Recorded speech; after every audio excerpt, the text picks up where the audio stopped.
अस्सलाम वालेकुम व्यूवर्स, मैं हूं रेहान और आप देख रहे हैं मेरा YouTube channel dream merchant. Viewers, आज जो है मैं आपके लिए अगेन क्वेश्चन आंसर सेशन लेके आया हूं।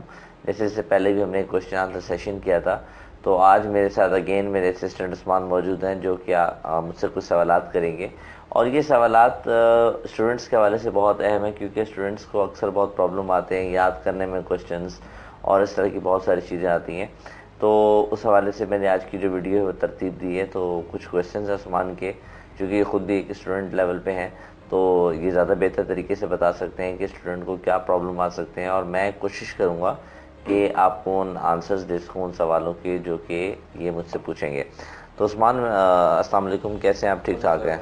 आप सुने। मैं तो अल्हम्दुलिल्लाह हमेशा की तरह बिल्कुल ठीक हूँ। तो उस्मान, क्या कहते हैं, पहला सवाल आपका क्या है मुझसे जो आप करना चाहते हैं? सर, सबसे पहले सवाल तो ये है कि अपनी मेमोरी को कैसे तेज़ करें। मेमोरी कैसे तेज़ करें? अच्छा, ये एक सवाल एक ऐसा है जो मैक्सिमम स्टूडेंट मुझसे पूछते हैं कि मेमोरी को कैसे शार्प किया जाए। वैसे तो मेमोरी शार्प करने के बहुत सारे टेक्निक्स और तरीके हैं, तो मैं आपको एक दो तरीके बता देता हूँ कि आप जिससे अपनी मेमोरी को शार्प कर सकते हैं। एक तो ये कि आप एक सिल्वर का कोई टुकड़ा ले लें, सिल्वर जो चांदी होती है, किसी भी आप सिल्वर वाले के पास जाएं और वहाँ से चांदी का टुकड़ा ले लें, पीस ले लें, और उसको जो है पानी में, जो पानी पीने वाला हो उसके अंदर रख दें रात को आप, और सुबह वो पानी आप पी लें, तो उससे काफ़ी हद तक आपकी जो मेमोरी है इम्प्रूव होती है। एक तो इससे ये, अब सिल्वर का टुकड़ा खा मत दीजिएगा, बस वो सिर्फ पानी पीना है आपने, और डेली बेसिस पे ये काम करना है। तकरीबन 15 से 20 दिन करें, फिर देखें आपकी ऑलरेडी जो मेमोरी है वो काफ़ी शार्प होना शुरू हो जाएगी। एक तो ये टेक्निक है।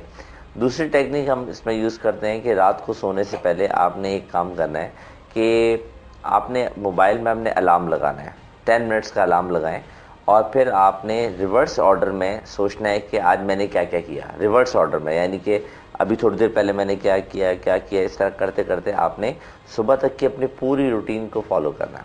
अरे पहले तो दिन बड़ा अजीब होगा कि आप 2-3 मिनट ही गुजरेंगे, आपकी पूरा जो है वो स्नाइरी गुजर जाएगा, आप बोलोगे यार 10 मिनट तो बहुत ज़्यादा है। लेकिन जैसे जैसे अपना टाइम बढ़ाते जाओगे, फिर आप देखोगे 10 मिनट का अलार्म बज जाएगा, लेकिन अभी आप अपनी सीक्वेंस के मिड में भी नहीं पहुंचे होगे।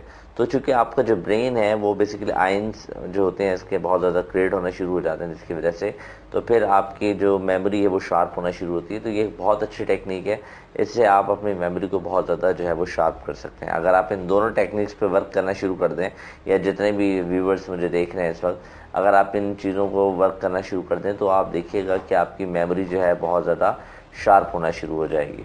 ठीक है,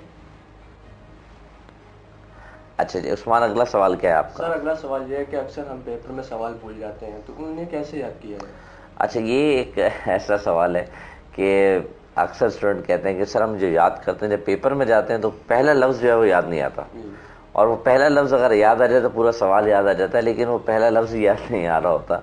तो इसकी एक रिसर्च काफ़ी हुई है इस पर, और इस पर उन्होंने एक टेक्निक यूज़ की। चूँकि मैं आज सारी जो टेक्निकल चीज़ें आपको बता रहा हूँ, सपोज़ जैसे आपके पास ये पेन है, ठीक है, अब आप क्या कर रहे हैं कि जब आप लर्निंग कर रहे हैं, जब भी याद क्वेश्चन कर रहे होते हैं, तो ऐसी कोई भी चीज़ जो आप एग्जामिनेशन हॉल में अपने साथ लेके जा सकें, जैसे आपका पेन है, पेंसिल है, या रबर है, या कोई भी ऐसी चीज़, तो आप जब कुछ चीज़ याद कर रहे हो तो उस पेन को अपने हाथ में रखें, और अनकॉन्शियसली, ये नहीं कि मेरे हाथ में पेन है और मैं ये कर रहा हूँ, तो आप अनकॉन्शियसली पेन के साथ जैसे खेलना शुरू करते हैं, जैसे आप हम याद कर रहे हैं और साथ में पेन को अपने हाथ में रखा हुआ है, तो कैनेस्थेटिक टच होता है बेसिकली, वो आपकी उस क्वेश्चन के साथ लिंक कर जाता है। ये बहुत बड़ा एक पैटर्न आता है, अभी इस पर बात नहीं करता मैं।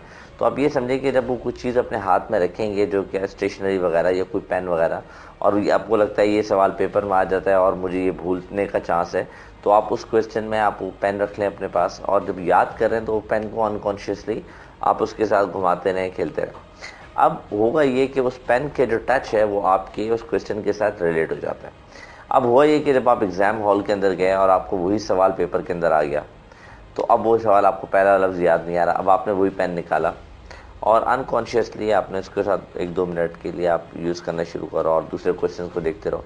अचानक आपको वो सवाल का पहला हिस्सा याद आ जाएगा, बिकॉज कि वो कैनेस्थेटिक टच आपको सिग्नल देगा, और आपका ब्रेन जो है वो पहला जो पार्ट है, जो पहला हिस्सा है क्वेश्चन का, तो वो आपको याद दिला देगा। तो ये बड़ी पावरफुल टेक्निक है, अगर आप इसको करना शुरू करें तो आपको बहुत ज़्यादा जो है इससे आसानी हो जाएगी। आप होप कि आप भी ऐसा करेंगे अब। ओके, ठीक है, नेक्स्ट क्वेश्चन। तो तीसरा सवाल ये है कि रिवीजन के बेहतरीन तरीका बताएं। अच्छा, रिवीजन के लिए सबसे बेहतरीन तरीका ये है कि जब आप हम लोगों का असल मसला पता है कि हम लोग एक सवाल याद करते हैं और उसके बाद कुछ अरसे के बाद हम वो सवाल भूल जाता है। होता ये है कि जब तुम मिसाल के तौर पर तुम अगर कोई क्वेश्चन याद करते हो, याद करने के बाद हमने रख दिया, फिर उसको 2 हफ्ते 3 हफ्ते के बाद हम छेड़ते ही नहीं है उस क्वेश्चन को, हमने तो याद किया हुआ है। और फिर पेपर से पहले जब उसको खोलते हैं तो हमें ऐसा लगता है सवाल को हमने याद तो करना दूर की बात, हमने पढ़ा भी नहीं है। तो उसकी वजह ये होती है कि हम उसको प्रॉपर रिवीजन नहीं करते। रिवीजन का तरीका ये होता है कि, और ये तमाम स्टूडेंट जितने भी देख रहे हैं, जितने भी लोग मुझे देख रहे हैं इस वक्त, तो ये बेस्ट वे है जो मैं रिवीजन का आपको बता रहा हूँ कि आपने क्या करना है कि एक दफ़ा क्वेश्चन को आपने याद कर लिया, याद करने के बाद शाम में, या अगर शाम में याद किया तो अगले सुबह, यानी कि 24 घंटों से पहले पहले उसको 2 दफ़ा दोबारा से उसको रिवाइज करें। ठीक है, उसके बाद आपने उसको रख दिया, अगले दिन आपने एक दफ़ा उसको दोबारा उस क्वेश्चन को देखना है, पढ़ना है, एक दफ़ा हाथ रख के या उसको अच्छे तरीके से को कर लेना है, याद करना है, रिमाइंडर देना है अपने माइंड को। फिर 2-3 दिन के बाद दोबारा से आपने उसको अगेन यही दोबारा करना है, ये प्रोसेस 2 दिन के बाद।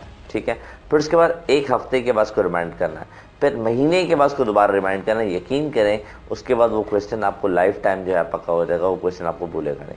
बिकॉज का रिवीजन पैटर्न अगर हम सही से समझना शुरू कर दें तो फिर हमें क्वेश्चंस में लर्निंग में बड़ी आसानी हो जाएगी।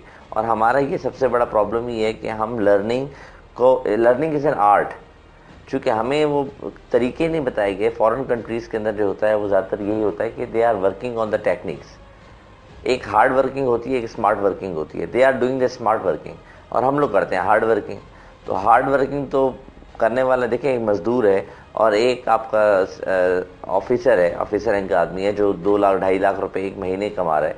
एक मज़दूर जो है वो दिन भर बहुत सख्त मजदूरी करता है, मेहनत करता है और एक महीने के बाद वो 20,000 रुपये 25,000 रुपये लेता है। और एक तरफ जो आपका दूसरा ऑफिसर है वो पूरा महीना जो है अपने एंजॉय भी करता है लाइफ को, बस वो स्मार्ट वर्किंग करता है और वो महीने के 2.5-3 लाख रुपए कमा लेता है। तो ज़्यादा मेहनत कौन कर रहा है? ज़्यादा मेहनत तो मजदूर कर रहा है, हार्ड वर्किंग तो वो कर रहा है, लेकिन दूसरी एंड पे वो क्या कर रहा है, दूसरा जो ऑफिसर है, he is doing a smart working.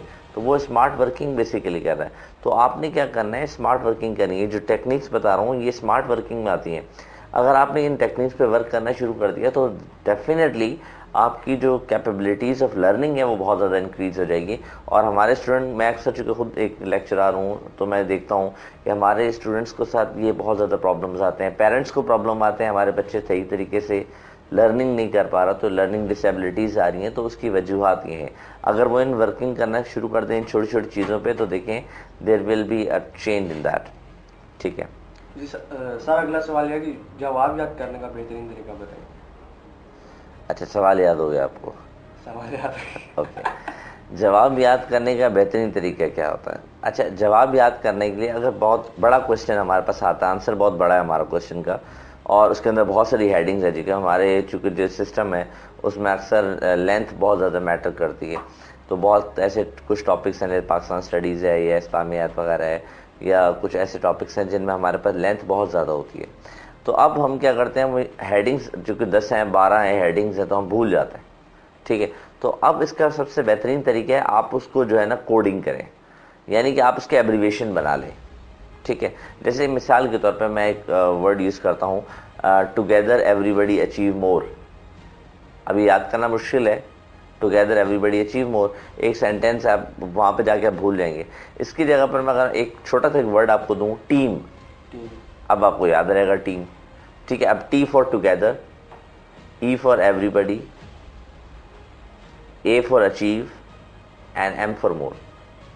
Together everybody achieve more, team. ठीक है, एक वर्ड याद करना आसान। अब जैसे पेपर में आपको टीम याद आ गया, बाकी भूल गया। अब जैसे ही टीम याद आया तो टी फॉर टुगेदर याद आ गया आपको, ई फॉर एवरीबडी याद आ गया, ए फॉर अचीव याद आ गया, एम फॉर मोर याद आ गया। जैसे क्लास 9 मैट्रिक में आपने पढ़ा होगा साइन कॉस और टेन थीटा का वो एक जो फार्मूला याद कराने का बड़ा बेहतरीन तरीका होता है कि साइन कॉस टेन और कोसेक वगैरह का, कि some people have curly brown hair through proper brushing. अब चूंकि एक सेंटेंस है लेकिन इसमें पूरे का पूरा आपको कोड कर दिया, some sine theta people have perpendicular upon hypotenuse and so on. तो जब हम किसी चीज़ को कोडिंग कर लेते हैं तो वो चीज़ हमारे लिए बहुत ज़्यादा आसान हो जाती है। तो इसको सबसे आसान तरीका है क्वेश्चन आंसर्स को याद करने का, आप उसके कोड बना लें। तो जब आप कोड बना लेंगे आंसर्स के तो फिर वो चीज़ आपके लिए बहुत आसान हो जाएगी और आपको लर्निंग के लिए बहुत ज़्यादा उसकी हेल्प हो जाएगी। तो आज के लिए उस्मान मेरे ख्याल से इतने क्वेश्चंस काफ़ी हैं, क्योंकि स्टूडेंट्स को लिए फिर पहले ये इस पे अमल करना शुरू कर दें तो इंशाल्लाह फिर हम अगली वीडियो बनाएंगे स्टूडेंट्स के लिए, और उन लोगों के लिए भी, लाजमी नहीं है स्टूडेंट्स के लिए हो, कुछ ऐसे भी हैं जो लर्निंग करना चाह रहे होते हैं, चीज़ें भूल जाते हैं, बड़ी क्लासेस के भी होते हैं, प्रोफेशनल्स भी हो सकते हैं। तो ये टेक्निक्स तमाम लोगों के लिए बहुत ज़्यादा इंपॉर्टेंट है और बहुत ज़्यादा इफेक्टिव है। इंशाल्लाह आई होप कि आपको मेरी वीडियो पसंद आई होगी। अगर आपको पसंद आई है तो उसको लाइक और शेयर ज़रूर कीजिएगा। हो सकता है कि मेरी वीडियो किसी और इंसान के लिए बहुत ज़्यादा इफेक्टिव हो और कारआमद हो और उसकी लाइफ बन जाए। तो अगली वीडियो तक के लिए मुझे इजाज़त दीजिए, उस्मान को भी इजाज़त दीजिएगा। अपना ख्याल रखिएगा। अल्लाह हाफ़िज़।